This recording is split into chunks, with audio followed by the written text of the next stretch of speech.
ചരിത്രമെന്നത് നമ്മളായി ഉരുവപ്പെടുത്തിയിട്ടുള്ള കാലഘട്ടത്തിൻ്റെ അടയാളപ്പെടുത്തലാണ്. അതിൽ നമ്മുടെ ജയപരാജയങ്ങളുണ്ടാകും, നമ്മുടെ പോരാട്ടങ്ങളുണ്ടാകും. അതൊക്കെയും ഏറ്റവും അഭിമാനത്തോടു കൂടി തന്നെയാണ് നാളിതുവരെയും നമ്മൾ കൈക്കൊണ്ടുവന്നിരുന്നത്, നമ്മൾ അംഗീകരിച്ചിരുന്നത്. എന്നാൽ ഇത് ചരിത്രങ്ങൾ മാറ്റി എഴുതുന്ന, ചരിത്രങ്ങൾ അപ്പാടെ മായ്ച്ചു കളയുന്ന ഒരു കാലഘട്ടത്തിലാണ് നമ്മൾ ജീവിക്കുന്നത്. പറഞ്ഞു വരുന്നത് NCERT പാഠപുസ്തകത്തിൽ ഇപ്പോൾ വരുത്തിയിരിക്കുന്ന മാറ്റങ്ങളെക്കുറിച്ചാണ്. ഇന്നത്തെ കാര്യത്തിൽ മാറ്റിമറിക്കുന്ന ചരിത്രത്തെക്കുറിച്ച്.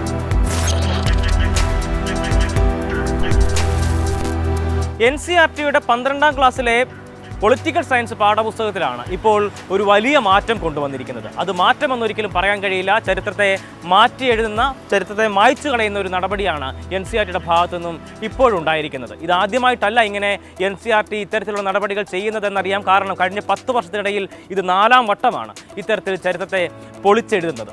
ഇത്തവണ നടത്തിയിരിക്കുന്നത് ബാബരി മസ്ജിദിൻ്റെ പേര് അപ്പാടെ പാഠപുസ്തകത്തിൽ നിന്ന് മാറ്റുക എന്നുള്ള നടപടിയായിരുന്നു.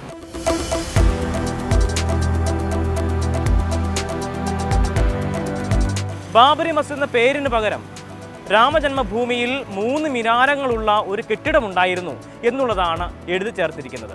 അതിൽ ബാബരി മസ്ജിദ് പൊളിച്ചതുമായി ബന്ധപ്പെട്ടോ അല്ലെങ്കിൽ അതിന് മുമ്പുണ്ടായിട്ടുള്ള രാഷ്ട്രീയ സാഹചര്യങ്ങളോ അതിനുശേഷം ഉണ്ടായിട്ടുള്ള രാഷ്ട്രീയ സാഹചര്യങ്ങളോ ബാബരി മസ്ജിദ് എന്നുണ്ടാക്കി, ആരുണ്ടാക്കി, അതിൻ്റെ ചരിത്രങ്ങളോ എല്ലാം അപ്പാടെ പൊളിച്ചു മാറ്റി എഴുതിയിരിക്കുകയാണ്. അതാണ് ഇതിൽ ഗൗരവമുള്ള ഒരു വിഷയമായി ചൂണ്ടിക്കാണിക്കാനുള്ളത്. എന്തായാലും ബാബരി മസ്ജിദ് എന്ന് പറയുന്ന ആ പേര് പോലും പറയാതെ ചരിത്രം പഠിപ്പിക്കുകയാണ് കുട്ടികളെ.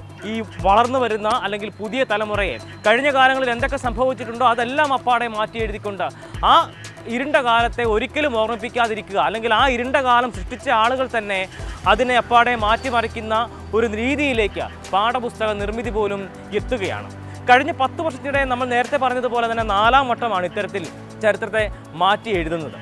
ഇത്തവണ ഏറ്റവും അവസാനം ബാബരി മസ്ജിദിൻ്റെ പേര് ഒഴിവാക്കുന്നതോടൊപ്പം തന്നെ മറ്റ് ചില കാര്യങ്ങൾ കൂടി അതിൽ ഒഴിവാക്കപ്പെട്ടിട്ടുണ്ട്.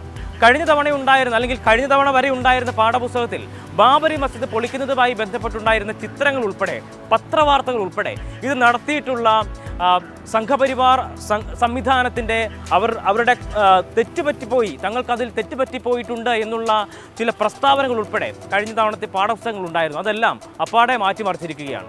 എന്തായാലും ചരിത്രത്തെ ഇത്തരത്തിൽ വളച്ചൊടിക്കുന്ന, മാറ്റി എഴുതുന്ന, മറച്ചു വയ്ക്കുന്ന നടപടികൾ NCERT തുടർന്നുകൊണ്ടേയിരിക്കുന്നു. പുതിയ സർക്കാർ അധികാരത്തിൽ വന്നു കഴിഞ്ഞപ്പോൾ സുപ്രീം കോടതിയുടെ വിധിയുടെ അടിസ്ഥാനത്തിലാണ് ഇത്തരത്തിലുള്ള നടപടികൾ തങ്ങൾ ചെയ്യുന്നത് എന്നുള്ളൊരു വിശദീകരണമാണ് എന്തായാലും NCERTയുടെ ഭാഗത്തു നിന്നുണ്ടായിരിക്കുന്നത്. എന്തായാലും ചരിത്രം അത് ഉള്ളത് തന്നെയാണ്. അതിനെ ഒരുപാട് കാലം ഇത്തരത്തിൽ മൂടിവെക്കാനോ വളച്ചൊടിക്കാനോ കഴിയില്ല. അതിൻ്റെ പ്രൗഢിയോടുകൂടി തന്നെ മനസ്സിലാക്കുന്ന സാഹചര്യമുണ്ടാകും, മനസ്സിലാക്കപ്പെടുക തന്നെ ചെയ്യും.